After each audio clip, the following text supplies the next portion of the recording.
1996 সালে পরিচালক ছটকু আহমেদ প্রয়াত চিত্রনায়ক সালমান শাহ ও শাবনূর জুটিকে নিয়ে নির্মাণ করছিলেন তাদের জুটির শেষ সিনেমা বুকের ভিতর আগুন। যদিও তখন পর্যন্ত কেউ জানতো না এটাই এই দুটির শেষ সিনেমা। সিনেমার গল্পটি আবর্তিত হয়েছিল ধনির দুলারই একমাত্র মেয়ে শাবনূর, যাকে তার বাবা এবং ভাইরা প্রচণ্ড আদর করেন।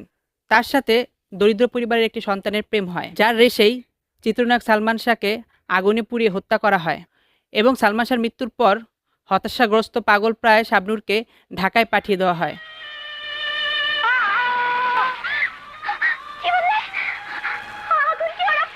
শহরে এসে তার সাথে পরিচয় হয় আরেক সালমান শাহর, যিনি নিজেও শাবনূরকে দেখে তার প্রেমে পড়েন এবং পরবর্তীতে তিনি সকল বিষয় জানার পর তিনি সালমান শাহ খুনিদের বিচার করেন এবং গল্পের শেষে শাবনূরের সাথে তার মিল হয়। অনেকটা এই ধরনের গল্পই দেখানো হয়েছিল বলিউড সিনেমা কহনা প্যার হেতে।